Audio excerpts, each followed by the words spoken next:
राधे राधे, हरे कृष्णा। आप सभी का दिन शुभ हो। इससे पहले की कथाएं सुनने के लिए और अपने प्यारे प्यारे कमेंट्स लिखने के लिए आप सबको बहुत बहुत धन्यवाद। आज दिनांक है 25 जनवरी शनिवार और माघ मास का 12वां दिन है। आज 12वें दिन का माघ मास महात्म्य सुनाने से पहले आपको सुनाते हैं भगवान से एक भक्त की कथा। जैसा कि आप हर बार हमारे चैनल पर किसी भी महात्म की शुरुआत में सुनते हैं, उसी तरह की आज की यह भी कथा है। आप इस कथा को सुनकर वीडियो को लाइक करके कमेंट बॉक्स में ज़रूर बताइएगा कि यह कथा आपको कैसी लगी। गुजरात में एक गांव में जिसका नाम है डाकोर, वहीं पर श्री रामदास जी नाम के एक भक्त रहा करते थे और वे हर एकादशी पर द्वारिका जाकर श्री रणछोड़ जी के मंदिर में पूरी रात कीर्तन करते थे। भगवान कृष्ण का ही एक नाम रणछोड़ जी है। और क्यों पड़ा यह नाम, यह तो आप सब सारी कथाओं में जान ही चुके हैं। अब रामदास जी द्वारिका के उस मंदिर में जाकर पूरी रात एकादशी की रात को कीर्तन भजन किया करते और अगले दिन वापस लौट आते थे। जब समय आने पर वे वृद्ध हो गए तब भगवान ने उनसे घर पर ही कीर्तन करने को कहा, परंतु उन्होंने ठाकुर जी की यह बात नहीं मानी। अब आप सोच रहे होंगे कि भगवान ने उनसे खुद क्यों कहा, क्योंकि जब भक्त सच्चे होते हैं तब भगवान और भक्त में एक अटूट संबंध बन जाता है। तब भगवान खुद अपने भक्त से बातें किया करते हैं, उनके साथ खाते पीते खेलते हैं, उनका समय बिताते हैं, उनके सुख दुख भी बांटा करते हैं और कभी कभी तो उन्हें जो चाहिए होता है वह भी अपने भक्त से कहा करते हैं। तब ठाकुर जी अपने भक्त रामदास जी से इसी तरह बातें किया करते थे और ठाकुर जी ने उनकी इस वृद्धावस्था को देखकर उनसे मंदिर न आने की बात कही, लेकिन उन्होंने ठाकुर जी की यह बात नहीं मानी। अब उनकी निष्ठा को देखकर प्रभु उनसे प्रसन्न हो गए।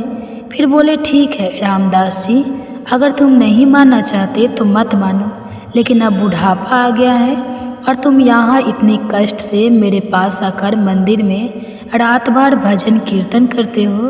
तुम्हारे यहाँ आने का कष्ट मुझसे सहन नहीं होता। एक काम करो, तुम मुझे अपने घर पर ही लेकर चलो। ठाकुर जी ने कहा, आपकी बार आना तो गाड़ी लेकर आना, मैं तुम्हारे साथ चलूँगा। तब रामदास जी ने हाथ जोड़कर बोले, प्रभु मैं तो बूढ़ा हो गया हूँ और आप तो नव किशोर हैं, मैं आपको कैसे उठा पाऊँगा। और फिर हर रात आपके मंदिर से बाहर ताला भी लग जाता है, ऐसा करना मेरे लिए कैसे संभव होगा। ठाकुर जी मुस्कुराए और बोले कि मैं मंदिर के पीछे की खिड़की खोल दूँगा, बस तुम मुझे वहाँ से ले जाया करना, मैं तुम्हारे लिए फूल जैसा हल्का हो जाऊँगा। बस तुम अगली बार गाड़ी लेकर जरूर आना और मैं तुम्हारे साथ चलूँगा। अगली बार एकादशी आने पर रामदास जी ठाकुर जी को ले जाने के लिए बैलगाड़ी लेकर आए। सभी लोग देख रहे थे कि यह तो हर बार पैदल और नंगे पैर आते थे, लेकिन इस बार वे गाड़ी से आए। लोग सोचने लगे कि शायद यह बूढ़े हो गए हैं इसलिए बैलगाड़ी से आए होंगे, परंतु भक्त और भगवान के बीच के वार्तालाप को भला अन्य साधारण व्यक्ति कैसे जान सकते हैं। अब रामदास जी मंदिर के पीछे जहाँ ठाकुर जी ने पहले से ही खिड़की खोल रखी थी, ठाकुर जी ने अपना पूरा श्रृंगार और गहने भी धारण कर रखे थे। अब उन्होंने रामदास जी से कहा, रामदास मुझे अपने साथ लेकर चलो। तब रामदास जी ने कहा कि प्रभु पहले आप ये सारे गहने उतार कर रख दीजिए, यह सब आपके पुजारियों के काम आ जाएगा और मुझे तो वैसे भी आपको ले जाने में बहुत डर लग रहा है। कृपया आप अपने आभूषण तो यहीं छोड़ दीजिए, यह बहुत कीमती है। भगवान ने अपने भक्त के कहने पर सारे आभूषण उतारकर मंदिर में फैला दिए। इसके बाद उन्होंने कहा, अब मुझे अपनी गोदी में ले लो। अब तो ठाकुर जी फूल जैसे हल्के हो गए। रामदास जी ने उन्हें बड़े स्नेह के साथ गोद में उठाया और बैलगाड़ी में बैठा लिया और फिर वे डाकोर की ओर चल पड़े जहाँ वह रहा करते थे। इधर जब रणछोड़ जी के पुजारियों ने अगले दिन मंदिर खोला तो देखा कि मंदिर में हर जगह आभूषण फैले हुए थे। कहीं पर हार पड़ा था, कहीं पर नथनी पड़ी थी, कहीं पायल पड़ा था। ठाकुर जी जितने जितने आभूषण पहना करते थे वह सारे के सारे आभूषण मंदिर में हर जगह फैले हुए थे। बस नहीं थे तो केवल ठाकुर जी की मूर्ति वहाँ से गायब थी। अब उन्होंने मंदिर की खुली हुई खिड़की देखी तो समझ गए कि जरूर वह बैलगाड़ी वाला भक्त ही ठाकुर जी को ले गया हो। अब तो सभी पुजारी घोड़ों पर सवार होकर और भाला बछी लेकर ठाकुर जी को ढूंढने निकल पड़े। आखिरकार थोड़ी दूर जाने पर उन्हें रामदास जी को ढूंढ लिया और वे पीछा करने लगे। अब रामदास जी ने ठाकुर जी से कहा कि जो कि उनकी बैलगाड़ी पर उनके साथ सवार थे, प्रभु ये तो हमारा पीछा कर रहे हैं, अब हम क्या करें। पास में ही एक तालाब था। ठाकुर जी ने रामदास जी से कहा कि मुझे इस तालाब में छुपा दो। रामदास जी ने ठाकुर जी को तालाब में छुपा दिया। अब ठाकुर जी के पुजारी उन्हें ढूंढते हुए रामदास जी के पास आए और उनसे ठाकुर जी के बारे में पूछने लगे। जब रामदास जी ने कुछ नहीं बताया तो वे भालों से मारने लगे। इधर ठाकुर जी को ढूंढते ढूंढते सब पुजारी की नज़र तालाब की तरफ पड़ी तो वहाँ से उन्हें खून बहता हुआ दिखाई दिया। वे सभी भागते हुए तालाब की ओर गए। उन्होंने देखा कि ठाकुर जी जल में खड़े थे और उन्हें शरीर पर भालों के घाव थे जिनसे खून निकल पड़ा था। पुजारियों ने ठाकुर जी के वापस चलने को कहा तो ठाकुर जी ने उनसे कहा कि तुम जैसे निर्दय लोगों के साथ मैं वापस नहीं चलूँगा, मैं तो रामदास जी के साथ ही जाऊँगा। पुजारियों ने ठाकुर जी से कहा, प्रभु आपकी वजह से जो धन राशि मिलती है उसी से तो हमारा जीवन चलता है। ठाकुर जी ने उत्तर दिया, बस धन की ही बात है ना रामदास जी, तुम सबको मेरे वजह से बार बार सोना दे देंगे। सारे पुजारी यह सुनकर खुश हो गए और इस प्रस्ताव पर राजी हो गए। यह सुनकर अब रामदास जी प्रभु से कहने लगे, प्रभु एक तो आपने मुझे वैसे ही पिटवाया और आप कह रहे हैं कि मैं इन्हें सोना दे दूँगा। अरे मेरे पास सोना कहाँ है, मैं तो बहुत ही गरीब हूँ। तब प्रभु ने सबको डाकोर चलने को कहा। रामदास जी आगे आगे ठाकुर जी को बैलगाड़ी में लेकर चले और ठाकुर जी के पुजारी अपने घोड़ों पर उनके पीछे पीछे चल रहे थे। डाकर पहुंचने के बाद ठाकुर जी ने रामदास जी से कहा कि अब एक तराजू लेकर आओ और उसकी एक तरफ सारा सोना रख दो और तराजू की दूसरी तरफ स्वयं ठाकुर जी खुद बैठ गए। तब रामदास जी ने कहा, प्रभु हमारे पास तो सोना है ही नहीं। ठाकुर जी ने कहा, तुम्हारी पत्नी की एक छोटी पतली सी नथ सोने की है ना, उसे लेकर आओ, मैं उसी में तोल जाऊंगा। अब जैसे ही रामदास जी ने वह सोने की नथ तराजू से दूसरे पल्ले में रखी तो वह भारी हो गया। अब ठाकुर जी ने अपने पुजारियों से कहा कि सोना तो मेरे वजह से बहुत ज़्यादा है, लेकिन रामदास जी उदार हैं तो मैं सारा सोना लेकर चले। पुजारियों ने देखा तो उनसे कहा, प्रभु आप हमारे साथ ऐसा मत कीजिए। ठाकुर जी ने उत्तर दिया, मैं रामदास जी को छोड़कर कहीं नहीं जाने वाला हूँ। तब प्रभु ने अपना दूसरा स्वरूप प्रकट किया और अपने पुजारियों को साथ ले जाने के लिए दे दिया। अब श्री रणछोड़ जी रामदास जी के घर में ही विराजमान हो गए। भक्त और भगवान के संबंध, जब भक्त सच्चे मन से ठाकुर जी को ही अपना सब कुछ मान लेता है तो भगवान जाने क्या क्या कर बैठते हैं। जैसे ठाकुर जी ने अपने भक्त के शरीर पर पड़ी चोट को अपने ऊपर ले लिया। रामदास जी भगवान को एक डाकू की तरह लूट कर लाए थे, इसलिए उनके गांव का नाम डाकोर पड़ा। और आज श्री रणछोड़ भगवान को इस घटना की याद में पट्टी भी बांधी जाती है। सभी मिलकर प्रेम से बोलिए श्री रणछोड़ भगवान की जय। आप सुनिए आज का अध्याय। श्री सूत जी कहते हैं, द्वारिका में शाम का समय था। भगवान श्री कृष्ण के पुत्र खेल रहे थे। खेल खेल में उन्होंने प्यास लगी और वे पानी की खोज में कुएं के पास जा पहुँचे। उन्होंने देखा कि एक गिरगिट कुएं में पड़ा था। अब उन्होंने उसे निकालने की कोशिश की तो उन्होंने सूत और चमड़ी की रस्सियों का उपयोग किया, लेकिन बहुत कोशिश करने के बाद भी वह गिरगिट पानी से कुएं से बाहर नहीं आ सका। जब श्री कृष्ण के पुत्र असफल हो गए तो यह बात द्वारिकाधीश तक पहुंचाई गई।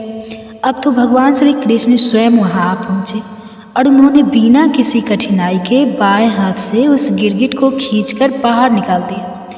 जैसे ही गिरगिट भगवान के स्पर्श में आया, एक आश्चर्यजनक घटना घटी। गिरगिट से एक तेजस्वी महापुरुष प्रकट हुए, भगवान जो कि त्रिकालदर्शी और सब कुछ जानते हैं। उन्होंने फिर उनसे पूछा, हे देव पुरुष, आप कौन हैं और आपको ये स्थिति कैसे प्राप्त हुई? आप गिरगिट क्यों बने? कृपया अपना परिचय दीजिए। तब उन महापुरुष ने उत्तर दिया, प्रभु मैं राजा नृंग हूँ। मैं एक चक्रवर्ती सम्राट था और प्रसिद्ध दानी था। आपने मेरे नाम के बारे में तो अवश्य सुना होगा। अब मैं आपको अपने विषय में भी बताता हूँ। अपनी कहानी सुनाता हूँ। तब राजा नृंग ने श्री कृष्ण को बताया कि प्रभु, मैं अपनी युवा अवस्था से ही अनेक दान किया करता था। मैंने असंख्य गायों का दान किया और वे सभी गाय दुधारू, सुंदर और सुसज्जित थी। मैंने न्यायपूर्वक अर्जित धन से इन गायों को प्राप्त किया और उनके सींगों, बाल, सोना और खुरों में चांदी लगवाई। मैंने इन्हें वस्त्र, हार और आभूषणों से सजाया और उन्हें सद्गुणी, तपस्वी, विद्वान ब्राह्मणों को दान में दे दिया। मैंने पृथ्वी, सोना, घरे, हाथी, कन्याएं और अन्य बहुमूल्य वस्तुएं भी दान में दी। मैंने यज्ञ किए, कुएं, बावलिया और धर्मशाला बनवाई। लेकिन एक छोटी सी गलती ने मेरी पूरी दानशीलता पर पानी फेर दिया। एक दिन एक गाय भूलवंश मेरी गौशाला में आ गई। वह गाय उस तपस्वी ब्राह्मण की थी जो कभी दान नहीं लेता था, लेकिन मेरी गौशाला के कर्मचारियों ने उसे मेरी गाय समझ लिया और उसे किसी और को दान में दे दिया। अब जब वह गाय दान में दी गई तो जिस ब्राह्मण को वह गाय मिली वह तो आनंदित होकर उसे ले जा रहा था। ठीक उसी समय उस तपस्वी ब्राह्मण ने, जो कि कभी दान नहीं लेता था, अपनी गाय को पहचान लिया और वह दावा किया कि यह तो गाय उसकी है। अब दोनों ब्राह्मण मेरे पास आए और मुझसे न्याय की अपेक्षा की। तब मैंने दोनों को प्रसन्न करने का प्रयास किया। मैंने कहा कि मैं आपको 1,00,000 गाय और दे सकता हूँ, लेकिन दोनों में से कोई भी राजी नहीं हुआ।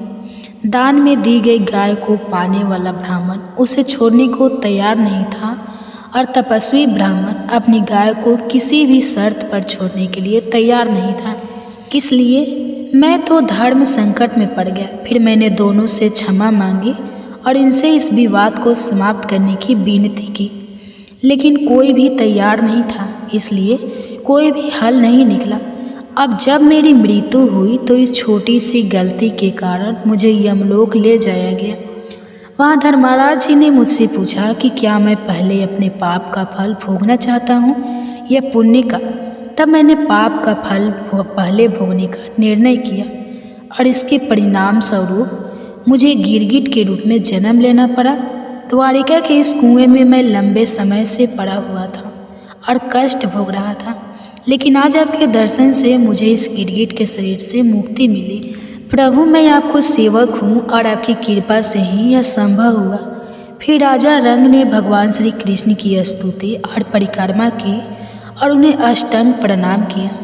भगवान श्री कृष्ण ने राजा निंग को आशीर्वाद दिया और वे दिव्य विमान पर बैठकर देवलोक को प्रस्थान कर गए।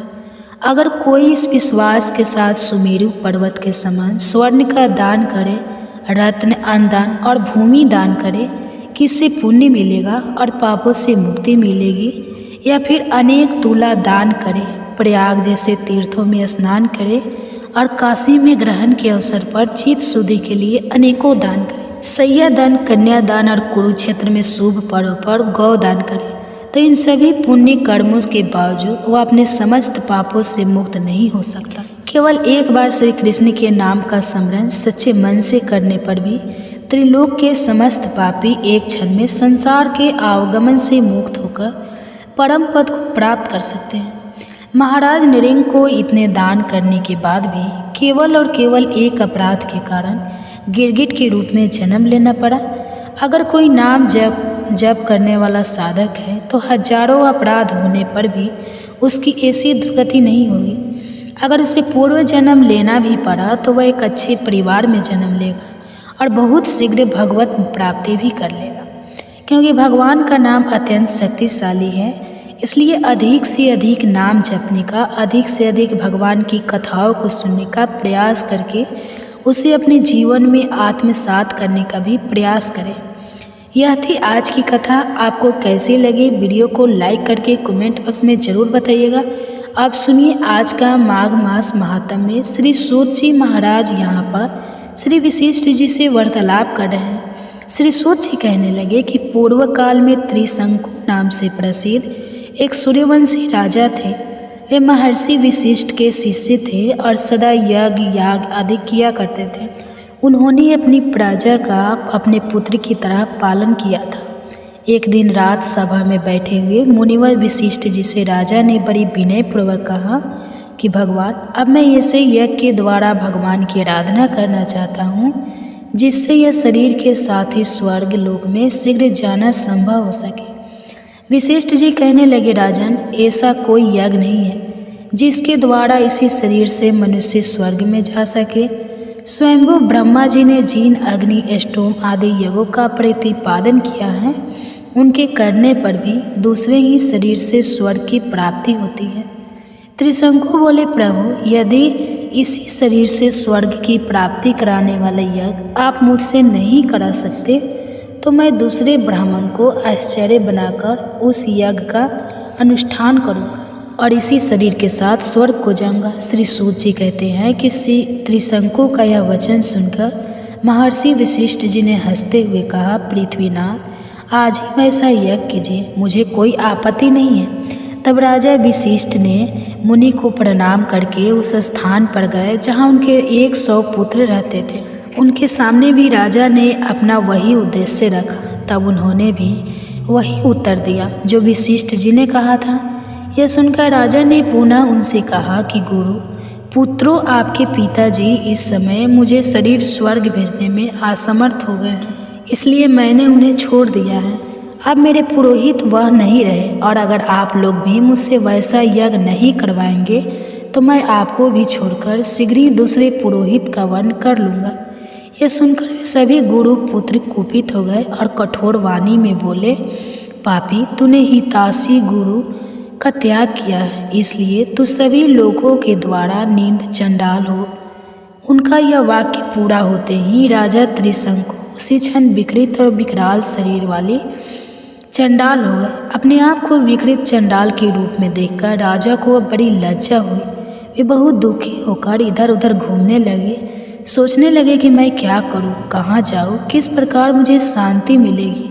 मैं जलती हुई आग में समा जाऊं या फिर विष खा लूं, किस उपाय से आज ही मेरी मृत्यु हो जाए। ऐसे ग्रहण शरीर के द्वारा उन स्त्रियों को मैं कैसे देखूंगा जिनके साथ वैसे दिव्य शरीर से मैंने क्रीड़ा की है। इस प्रकार शोक करते हुए राजा ने रात के समय अपने नगर में प्रवेश किया और फिर राजद्वार पर ठहर कर मंत्रियों सहित पुत्री को बुलाकर श्राप संबंधी सारी बातें उन्हें बता दी। दूर खड़े हुए राजा का यह वचन सुनकर वे मंत्री और पुत्र भी शोक मग्न होकर रोने लगे। तब राजा ने अपने मंत्रियों से कहा कि अगर मेरे प्रति तुम्हारे हृदय में अविचल भक्ति भाव हो तो अब मेरे पुत्र का मंत्र स्वीकार कर लो। मेरा बड़ा पुत्र हरिश्चंद्र मुझे बहुत ही प्रिय है, इसलिए शांत चित होकर इसी को मेरे स्थान पर यथासंभव शीघ्र ही राजा बनाओ। मैं तो अब आपके संकल्प को पूरा करूँगा या तो इसी प्रयत्न में प्राण दे दूँगा या सदैव स्वर्ग लोक में जाऊँगा। ऐसा कहकर त्रिशंकु वन में चले गए और मंत्रियों ने उनके पुत्र को राज सिंहासन पर बैठा दिया। श्री सूत जी कहते हैं, उसके बाद त्रिशंकु ने यह निश्चय किया कि समय त्रिलोकी में विश्वामित्र मुनि को छोड़कर दूसरा कोई ऐसा नहीं है जो मुझे इस भयंकर दुख से बचा सके। मन में ऐसा विचार कर उन्होंने कुरुक्षेत्र को प्रस्थान कर लिया। वहाँ पहुंचकर वे विश्वामित्र जी का आश्रम ढूंढने लगे। इतने में ही दूर से उन्हें काले धुएं का पुंज दिखाई दिया और जल का स्पर्श करके आती हुई शीतल हवा ने उनकी सारी थकावट दूर कर दी। इससे जलाशय और आश्रम का अनुमान करके वे जल्दी जल्दी चलने लगे। थोड़ी ही देर में नदी के तट पर एक मनोहर आश्रम दिखाई दिया जो चारों ओर से फूले फले वृक्षों द्वारा घिरा हुआ था। वहाँ नेवले, सर्पों के उल्लू, कौवे के, विलाव, चूहे के और वन नाना प्रकार के मृग के साथ खेल रहे थे। उसी आश्रम पर पहुंचकर त्रिशंकु ने तपस्या के निधान विश्वामित्र मुनि को देखा। उनका दर्शन करके दूर खड़े होकर अपने नाम का परिचय देते हुए उन्होंने मुनि को साष्टांग प्रणाम किया। त्रेय जी कहने लगे कि जल स्वभाव से ही उज्जवल, निर्मल, शुद्ध, मलना और पापों को धोने वाला है। जल सब प्राणियों का पोषण करने वाला है, ऐसा वेदों ने कहा है। मकर के, सूर्य, माघ मास के, गौ के पैर डूबने योग्य जल में भी स्नान करने से मनुष्य स्वर्ग को प्राप्त होता है।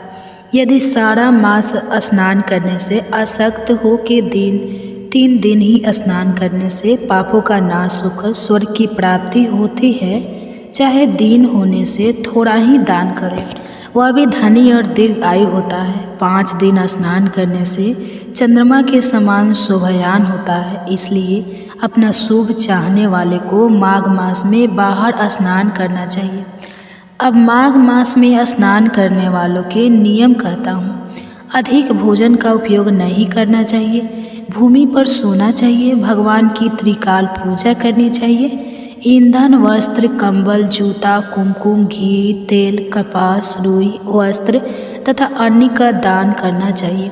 दूसरे की अग्नि ना तापे, ब्राह्मण दान ना ले और मास के अंत में ब्राह्मणों को भोजन कराए और उसको दक्षिणा दे तथा एकादशी के नियम से माघ मास का स्नान का उद्यापन करे। भगवान से प्रार्थना करे कि हे देव, इस स्नान का मुझको यथोदा फल दीजिए। मौन रहकर इस मंत्र का उच्चारण करें, फिर भगवान का स्मरण करें। जो मनुष्य श्री गंगा जी में माघ मास में स्नान करते हैं वे 40,000 युग तक स्वर्ग में ही जाते। जो कोई माघ मास में गंगा और यमुना का स्नान करता है वह प्रतिदिन 1000 स्वर्ण मुद्रा दान का फल प्राप्त करता है और 1000 कपिला गौ के दान का फल भी पता है। दत्तात्रेय जी कहने लगे कि हे राजन, प्रजापति ने पापों के नाश के लिए प्रयाग तीर्थ की रचना की। सफ़ेद गंगा जी और काली यमुना जी के जल की धारा में स्नान का महात्म्य भली प्रकार सुनो। जो इस संगम में माघ मास में स्नान करता है वह गर्भ योनि में नहीं आता, अर्थात संसार सागर में नहीं आता। माघ मास में प्रयाग में स्नान करने से मनुष्य अच्छे भोगों को भोग कर ब्रह्मा को प्राप्त होता है। माघ मास तथा मकर के सूर्य में जो प्रयाग में स्नान करता है उसके पुण्य की गिनती चित्रगुप्त भी नहीं कर सकते। 100 वर्ष तक निराहार रहकर जो पुण्य प्राप्त होता है वही फल माघ मास में 3 प्रयाग में स्नान करने से होता है। जो फल 100 वर्ष तक योगाभ्यास करने से मिलता है, जैसे सांप पुरानी कचली को छोड़कर नया रूप ग्रहण कर लेता है, वैसे ही माघ मास में स्नान करने से मनुष्य पापों को छोड़कर स्वर्ग को प्राप्त होता है। हे राजन, जिसको अमृत कहा है वह यह त्रिवेणी ही है। ब्रह्मा, शिव, रुद्र, आदित्य, गंधर्व, लोकपाल, यक्ष, ब्राह्मणी, पार्वती, लक्ष्मी, सच्ची नैना, दीति, अदिति, संपूर्ण देव पत्नियाँ, मेनका, उर्वशी, पितर, मनुष्यगण, कलयुग में गुप्त और सतयुग में प्रत्यक्ष सब देवता माघ मास में स्नान करने के लिए आते हैं। इस दिन माघ मास में प्रयाग में स्नान करने से जो फल मिलता है वह ईश्वर ही कह सकता है, मनुष्य में कहने की शक्ति नहीं है। हजारों अश्वमेध यज्ञ करने से भी यह फल प्राप्त नहीं होता। पूर्व समय में कांचन मालिनी ने इस स्नान का फल राक्षस को दिया था और इससे वह पापी मुक्त हो गया था। कार्तिक वर कहने लगा कि हे भगवान, वह राक्षस कौन था और कांचन मालिनी कौन थी? उसने अपना धर्म कैसे दिया और उनका साथ कैसे हुआ? हे ऋषि, अत्रि की संतानों से सूर्य या कथा सुनाकर मेरा कौतूहल दूर कीजिए। तब दत्तात्रेय जी कहने लगे कि हे राजन, इस पुरातन विचित्र इतिहास को सुनो। कांचन मालिनी नाम की एक सुंदर अप्सरा थी जो माघ मास में प्रयाग में स्नान करके कैलाश पर जा रही थी। तब उसको मार्ग में जाते हुए हिमालय की कुंजे से एक घोर राक्षस ने देखा। उस सुंदर अप्सरा को देखकर उस राक्षस ने कहा कि हे सुंदरी, तुम कौन हो और कहाँ से आ रही हो? तुम्हारे और वेणी भीगी हुई क्यों है? तुम आकाश मार्ग से कहाँ जाती है और किस पुण्य के प्रताप से तुम्हारा शरीर ऐसा तेजस्वी और रूप ऐसा मनोहर है? तुम्हारे गीले वस्त्र से मेरे मस्तक पर गिरे हुए एक बूंद जल से मेरे क्रूर मन को एकदम शांति प्राप्त हो गई। इसका क्या कारण है? इस जल की क्या महिमा है? तुम बड़ी शीलवती प्रतीत होती हो, इसका कारण मुझसे कहो। तब अप्सरा ने कहा कि हे राक्षस, सुनो, मैं काम रूपिणी अप्सरा हूँ। मैं प्रयाग में संगम से स्नान करके आ रही हूँ, इसी से मेरे वस्त्र भीगे हुए हैं। अब कैलाश पर जा रही हूँ, जहाँ पर श्री शिव निवास करते हैं। त्रिवेणी के जल से मेरी सब क्रूरता दूर हो गई, जिसके पुण्य के प्रभाव से मैं इतनी सुंदर और पार्वती जी की प्रिय सखी हुई। सो आश्चर्य देने वाला उदाहरण मुझसे ब्रह्मा जी ने कहा था। वो सुनो, मैं कलिंग देश के राजा की वैश्या थी रूप लावण्य और सुंदरता में अपूर्व थी। कई कामी पुरुष आपस में स्पर्धा ही से मृत्यु को प्राप्त हो गए। इस तरह उस नगर में बड़ी सुंदरता से यौवन व्यतीत हुआ और मैं वृद्धावस्था को प्राप्त हो गई। तब मेरे मन में विचार उत्पन्न हुआ कि मैंने अपनी सारी आयु पापों में ही व्यतीत कर दी। धर्म का कोई कार्य, दान, तप, यज्ञ आदि नहीं किया, शिव या दुर्गा जी की आराधना नहीं की, न किसी भगवान विष्णु का पूजन किया। इस प्रकार अशांत मन से मैंने एक ब्राह्मण की शरण ली जो वेदों का ज्ञाता और ब्रह्मनिष्ठ था। मैंने उनसे पूछा कि मेरा निस्तार किस प्रकार हो सकता है। हे महाराज, साधु सज्जन अच्छे और बुरे सभी पर दया करते हैं, इसलिए मुझ दन पर भी कृपा करके मुझे कीचड़ में डूबी हुई को पकड़कर उबारी। तब वह ब्राह्मण राजा का पुरोहित इन सब बातों को सुनकर मुझ पर दया करके कहने लगा कि तू ब्रह्मा के क्षेत्र प्रयाग में जाकर माघ मास में त्रिवेणी संगम में स्नान कर, परंतु मन में अशुभ क्रिया का विचार नहीं करना। पापों के नाश के लिए महर्षियों ने थी स्नान से अधिक और कोई प्रायश्चित नहीं बताया। प्रयाग में स्नान करने से तू अवश्य पवित्र होकर स्वर्ग को जाएगी। हे भामिनी, पुराने समय में गौतम ऋषि की स्त्री को देखकर इंद्र ने काम के वशीभूत होकर कपट वेश से उसे समागम किया। इसलिए ऋषि के द्वारा दिया गया श्राप और उसका शरीर अत्यंत लज्जा युक्त होकर हजारों भागों वाला हो गया। तब इंद्र नीचा मुँह करके अपने पाप कर्म की बुराई करने लगा। मेरु पर्वत के शिखर पर स्वच्छ जल वाले सरोवर पर एक स्वर्ण कमल से भरे हुए कोटरे में घुस गया और अपने पाप को धिक्कारा। कामदेव की बुराई करने लगा कि यह सब पापों का मूल है। इसके ही वशीभूत होकर मनुष्य नरक में जाते हैं और अपने धर्म, कीर्ति, यश और धैर्य का नाश करते हैं। इंद्र ऐसा सोच रहा था, सो इंद्र के बिना सारा देवलोक शोभाहीन हो गया। तब देवता, गंधर्व, किन्नर, लोकपाल इंद्राणी के सहित बृहस्पति जी से जाकर पूछने लगे कि महाराज, इंद्र के ना रहने से स्वर्ग ऐसा शोभाहीन हो गया है जैसे सतपत्र के बिना श्रेष्ठ कुल। इसलिए स्वर्ग की शोभा के लिए कोई क्रिया सोचिए, इस विषय में देर नहीं करनी चाहिए। तब बृहस्पति जी कहने लगे, इंद्र ने बिना सोचे विचारे कर्म किया है, उसका फल भोग रहा है, सो वह कहाँ है, मैं यह सब जानता हूँ। फिर गुरु जी ने सबको साथ लेकर स्वर्ण कमलों से युक्त बड़े सरोवर में इंद्र को देखा, जिसका मुख मलिन और आंखें बंद थीं। तब इंद्र ने बृहस्पति जी के चरणों को पकड़कर कहा कि इस पाप से उद्धार करके आप मेरी रक्षा कीजिए। तब बृहस्पति जी ने इंद्र से कहा कि प्रयाग में स्नान करने से ही तुम पाप मुक्त हो जाओगे। तब इंद्र सहित सबने ही प्रयाग में जाकर संगम में स्नान किया और त्रिवेणी स्नान से इंद्र पाप मुक्त हो गए। तब बृहस्पति जी ने इंद्र को वरदान दिया कि तुम्हारे शरीर में जितने भाग हैं सब नेत्र हो जाए। तब इंद्र ब्राह्मण के वर से हजारों नेत्र से ऐसा सुशोभित हुआ जैसे मानसरोवर में कमल शोभायान होता है। अप्सरा कहने लगी कि हे राक्षस, वह ब्राह्मण कहने लगा कि इंद्र इस प्रकार अपनी अमरावती पुरी को गया। सो हे कल्याणकारी, तुम भी देवताओं से सेवा किए जाने वाले प्रयाग में माघ मास में स्नान करने से निष्पाप होकर स्वर्ग में जाओगे।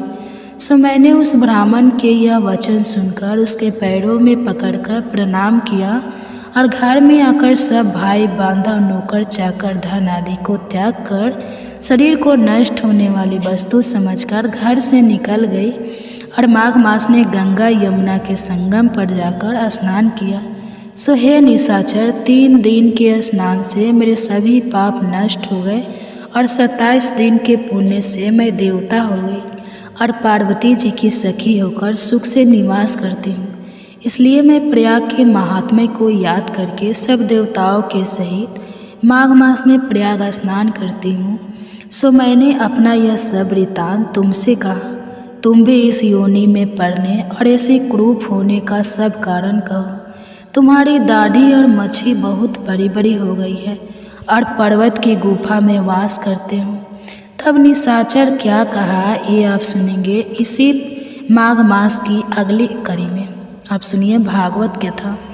वासुदेव को सुख पहुंचाने की इच्छा से बलदेव जी के साथ मथुरा पधारे और उन्होंने शत्रु समुदाय के स्वामी कंस को ऊंचे सिंहासन से नीचे पटककर तथा उसके प्राण लेकर उसकी लाश को बड़े जोर से पृथ्वी पर घसीटा। सांदीपनी मुनि के द्वारा एक बार उच्चारण किए हुए संगोपांग वेद का अध्ययन करके दक्षिण स्वरूप उनके मरे हुए पुत्र को पंचजन नामक राक्षस के पेट से यमपुरी से लाकर दे दिया।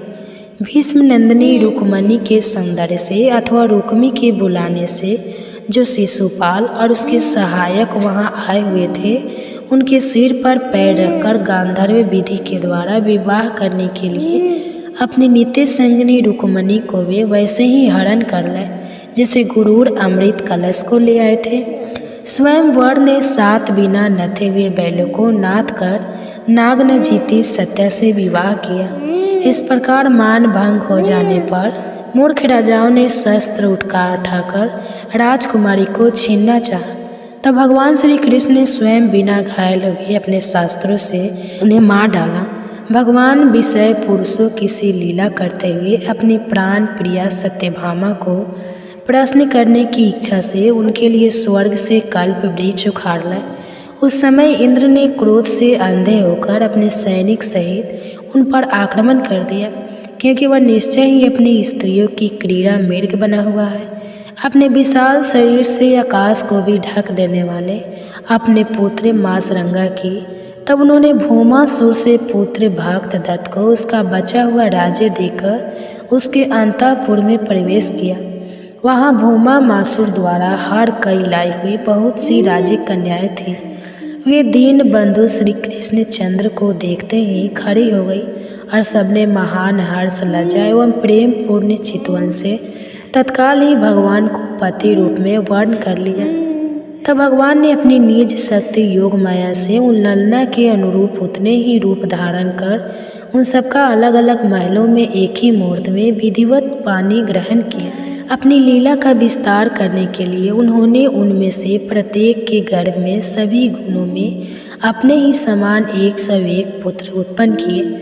जब काल यमन जरासंध और साल्वाधि ने सभी सेनाओं से मथुरा और द्वारिकापुरी को घेरा था तब भगवान ने निज जनों को अपनी अलौकिक शक्ति देकर उन्हें स्वयं मरवाया था। वे सोचने लगे यदि द्रोण भीष्म अर्जुन और भीमसेन के द्वारा इन 18 अक्षम सेना का विपुल सहार हो भी गया तो इससे पृथ्वी का कितना भार हल्का हुआ।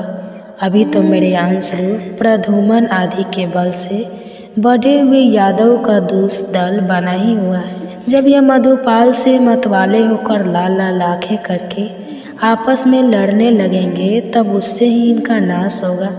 इसके सिवा और कोई उपाय नहीं है।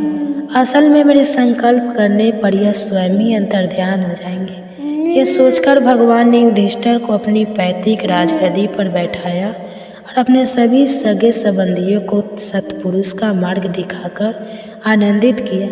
उत्तरा के उत्तर में जो अभिमन्यु ने पौरव वंश का बीज स्थापित किया था वह भी अश्वत्थामा के ब्रह्मास्त्र से नष्ट हो चुका था, किंतु भगवान ने उसे बचा लिया।